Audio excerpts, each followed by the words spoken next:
Hello friends, स्वागत है आपका डब्ल्यू एच ऑर्डन की नेक्स्ट पोएम। सबसे पहले बात करते हैं इसके टाइटल की, जो कि एक्चुअली बेल्जियम का एक फाइन आर्ट्स है, उसका नाम है। तो इंग्लिश ना होकर के फ्रेंच में है, तो थोड़ा प्रोनाउंसिएशन इसका डिफरेंट है, जो हम अपने हिसाब से पढ़ते हैं, क्योंकि इंग्लिश ही अपने आप के लिए टफ है जो हम अभी तक सीख रहे हैं। तो फ्रेंच ही तो और अलग हो जाता है। इसको पढ़ते हैं मिजी डे वोज आर्ट। मिली डे वोज आर्ट इसको बोलते हैं एक्चुअली, जो कि फाइन आर्ट्स का बेल्जियम में एक म्यूजियम है, जहाँ ये 1938 में घूमने गए थे। और उसी समय पेंटिंग्स को देख करके जो इनके मन में भावनाएं आई हैं, इस पोएम में उन्होंने कंपोज की हैं। पेंटर कौन थे? ब्रोइगल इनका नाम है। ब्रोइगल जो कि एक इटालियन पेंटर थे, और रेनेसा टाइम के थे। रेनेसा जो पीरियड था आपका, उससे इंग्लिश लिटरेचर भी बहुत ज़्यादा प्रभावित हुआ था। न केवल लिटरेचर, आर्ट, कल्चर और बहुत सारी सोसाइटल सेगमेंट्स पे इस रेनेसां और रिफॉर्मेशन का बहुत ज़्यादा इम्पैक्ट रहा था, जो कि आपने हिस्ट्री में पढ़ा होगा कहीं न कहीं। शुरुआत की जो 2 पेंटिंग थी जिनका बहुत ज़्यादा असर पड़ा, वो थी the numbering at Bethlehem and the massacre of the innocents. ये 2 पेंटिंग, और तीसरी पेंटिंग थी द फॉल ऑफ इकरस, जिसके बारे में लास्ट के स्टेंजा में बताते हैं। तो ये 2 पोएम जो हैं, इस 2 पोएम पेंटिंग्स इस पोएम का सेंटर थीम क्रिएट करती हैं। Let's begin. About suffering they were never wrong, the old masters, how well they understood its human position, how it takes place. अब ये दे किसके लिए आ रहा है? ये उन सारे विद्वानों के लिए आ रहा है, उन सारे ग्रेट पेंटर्स के लिए आ रहा है, जिन्होंने अपनी पेंटिंग में बता दिया है ह्यूमन पोजीशन के बारे में, सफरिंग के बारे में, कि आदमी की जिंदगी में तमाम समस्याएं कैसे चलती रहती हैं। मैं परेशान हूँ और मेरे बगल वाला इंसान बैठ करके गाने सुन रहा होता है, जो आजकल के कॉन्टेक्स्ट में बोलें तो। About suffering they were never wrong. वो लोग इस बात से अच्छी तरह से परिचित थे। उनका अनुमान मानवीय जो विपत्तियां रहती हैं, आपदाओं के प्रति, समस्याओं के प्रति, कभी भी उनका एटीट्यूड गलत नहीं था उन महान विद्वानों का। चाहे वो बात अगर अपने हिंदी लिटरेचर की भी की जाए, तो जैसे कबीर, रहीम, तुलसी, जो लोग हुए हैं जिन्होंने जो दोहा चौपाई में आज से 400-500 साल पहले जो बात उन्होंने कह दी, वो आज भी सटीक बैठती है मानवीय स्वभाव पर। तो कोई भी हो, चाहे वो किसी भी भाषा, किसी भी साहित्य, किसी भी देश से हो, जो विद्वान होते हैं वो वास्तव में मानवीय संवेदनाओं, मानवीय स्वभाव के बहुत अच्छे ज्ञाता होते हैं, और उनकी कही हुई बातें हमेशा सत्य साबित होती हैं। वही इस पेंटिंग के तौर पे बताया गया है। द ओल्ड मास्टर्स कौन है? All the great scholars, painters. यहाँ पर तो स्पेशली पेंटर्स के बारे में ही कहा गया है, जो इटालियन पेंटर जिनकी पेंटिंग से ये प्रभावित हुए हैं। मास्टर्स प्लूरल में कह रहे हैं, तो उन सारे विद्वानों के लिए जो मानवीय संवेदनाओं के प्रति बहुत ज्यादा ज्ञानी थे, ऑब्जर्व करते थे, और बहुत ज्यादा उन चीजों को समझते थे। हाउ वेल दे अंडरस्टूड, कितना अच्छे से वो समझते थे कि वास्तव में वो बात सही है।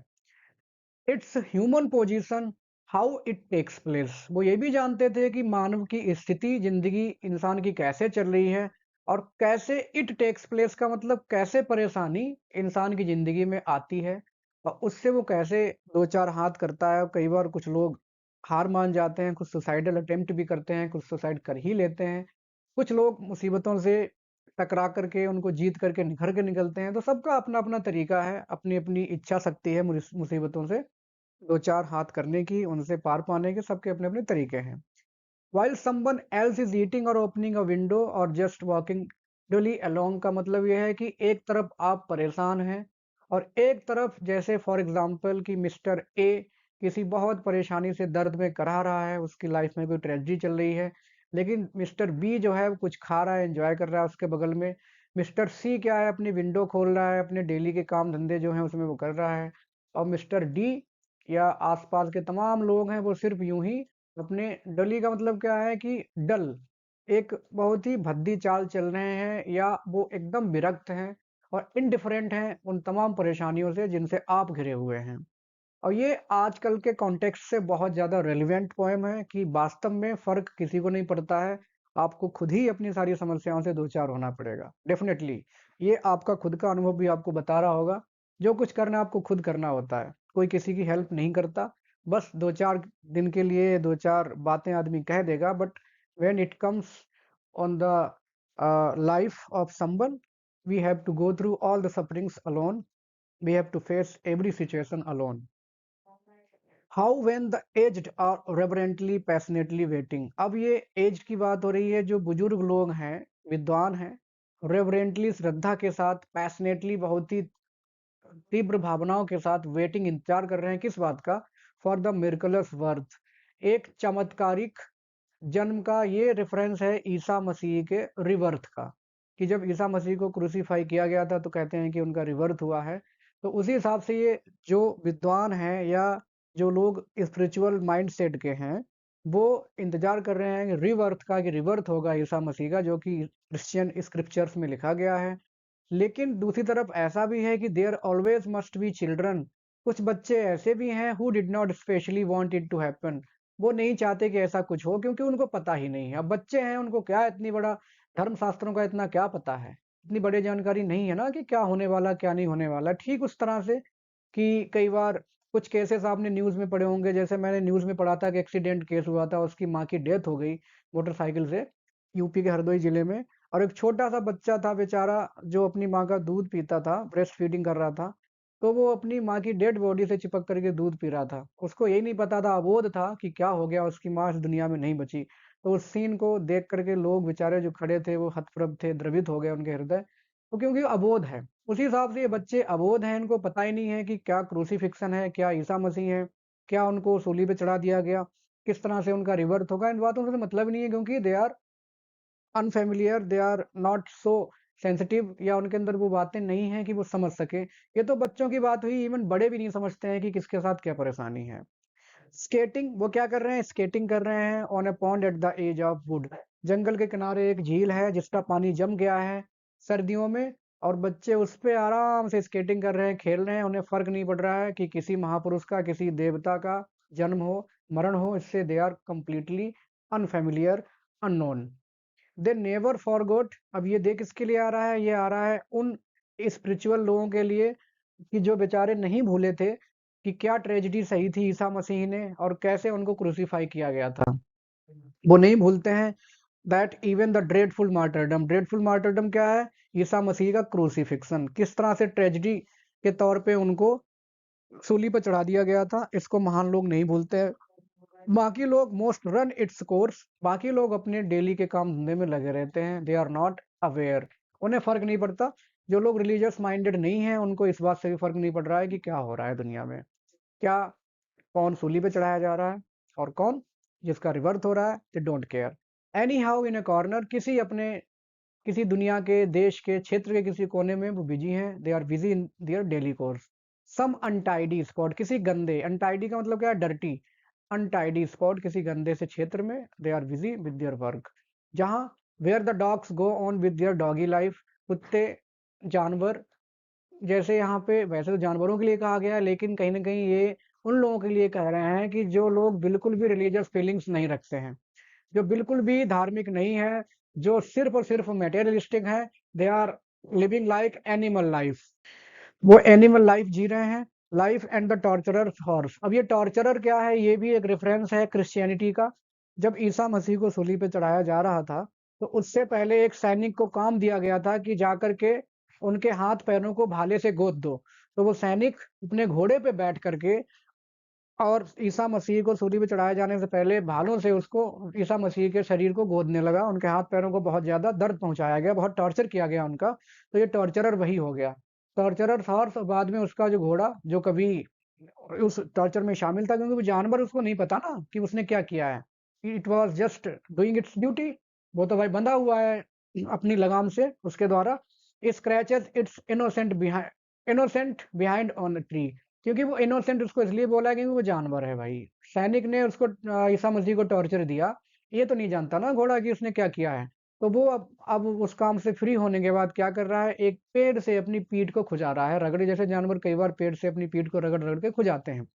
तो उस हिसाब से वो खुजला रहा है अपनी पीठ, और वो कंप्लीटली इनोसेंट है, अनभिज्ञ है कि उसने क्या किया है। तो इसी हिसाब से कुछ लोग, they are living like animal life in Bruegel's Icarus. अब ये पेंटिंग जिसके बारे में बताते हैं, ये इकरस क्या है, ये भी एक ग्रीक मिथोलॉजिकल फिगर है जिसके बारे में आपको पता होना चाहिए। इकरस के पिता का नाम होता है डीडलस, और डीडलस एक क्राफ्टमैन होता है। वो इकरस को मोम से बने हुए पंख दे देता है और बोलता है कि उड़ो बेटा इनसे, लेकिन कभी भी समुद्र से और ऊंचे मत उड़ना, सूरज के पास नहीं पहुंचना, नहीं तो क्या होगा कि मोम के बने हुए पंख पिघल सकते हैं और तुम रिस्क लाइफ हो सकता है, तुम्हारी जिंदगी के लिए खतरा हो सकता है। लेकिन इकरस नहीं मानता है, उन बने हुए पंखों के साथ उड़ जाता है। एजियन जो समुद्र है, एजियन, उसके ऊपर उड़ जाता है। और काफी जब समुद्र सूरज के पास थोड़ा और पहुंचता है तो मोम के बने हुए पंख सूरज की गर्मी से पिघल जाते हैं और इकरस जाकर के गिर जाता है उस समुद्र में और डूब करके उसकी डेथ हो जाती है। तो ये दूसरी पेंटिंग है जिसके बारे में बता रहे हैं कि जिस तरह से ये सारे लोग अनभिज्ञ थे, उस हिसाब से इकरस की जो ट्रेजेडी थी उससे भी लोग अनभिज्ञ रहे हैं। कैसे रहे हैं? इन ब्राइगल्स फॉर इंस्टेंस एक उदाहरण दे रहे हैं कि how everything turns away quite leisurely from the disaster. Disaster क्या है? इकरस की जो डेथ थी, ट्रेजेडी, उससे कितने लोग अपना ध्यान भटका लेते हैं। कौन कौन भटका लेते हैं उनका उदाहरण दे रहे हैं। द प्लाऊमैन, प्लाऊमैन जो किसान है अपना खेत जोत रहा है, में वो क्या करता है, हैव हर्ड द स्प्लैश। जब इकरस समुद्र में गिरा, उसके पंख पिघले, समुद्र में गिरा तो बहुत ज्यादा स्प्लैश, छपाक की जो आवाज आती है पानी में कुछ फेंकते हैं वैसी, उस प्लाऊमैन ने सुना। और द फोर सेकंड क्राई, और उसकी जो चीख निकली थी दर्द भरी, क्योंकि मौत का डर हर किसी को, जाहिर सी बात है मौत बड़ी वैसी चीज है तो हर किसी के अंदर डर होता है, तो उसकी भी एक चीख निकली थी इकरस की डूबते वक्त। लेकिन उस किसान ने कोई ध्यान नहीं दिया। But for him it was not important failure, क्योंकि उसके लिए यह एक कोई बहुत बड़ी दुर्घटना नहीं थी। किसान के लिए यह बहुत बड़ी दुर्घटना नहीं थी, वो अपना काम करता रहा। द सन शोन, सूरज चमकता रहा। As it had on the white legs disappearing into the green. जब वो गिरा तो सिर के बल गिरा है, सिर के बल जब गिरा है तो उसके पैर हवा में थे, वाइट लेग्स, क्योंकि यूरोपियन है तो फेयर स्किन थी। व्हाइट लेग्स डिसअपियरिंग, समुद्र में डूब रही थी या वो डूब रहा था, सिर के बल, पैर ऊपर थे धीरे धीरे। Water and the expensive delicate ship that must have seen, और एक जहाज जो उसके बगल से गुजर रहा था, अपने किसी यात्रा पे जा रहा था किसी बिजनेस पर्पज से, उस जहाज में जो लोग बैठे थे उन्होंने उसको देखा था, उसके पैरों को, कि वो डूब रहा है कोई लड़का। Something amazing, have seen something amazing, उन्होंने देखा कि कुछ अमेजिंग सा है, कोई लड़का आसमान से गिरा, क्योंकि आसमान से कोई गिरता नहीं है, उस समय कोई एरोप्लेन का आविष्कार तो हुआ नहीं हुआ ग्रीक मिथोलॉजी में। तो उन्होंने देखा कि आसमान से गिरा है, कोई अमेजिंग सी बात हुई है, फिर भी उन्होंने ध्यान नहीं दिया कि लड़का कोई गिरा है, डूब रहा है। और वो चाहते तो बचाते, लेकिन उन्होंने बचाने की कोशिश नहीं की जहाज वालों ने। A boy falling out of the sky, कि आसमान से कोई लड़का गिरा है, डूब रहा है, ये उन्होंने सोचा भी नहीं।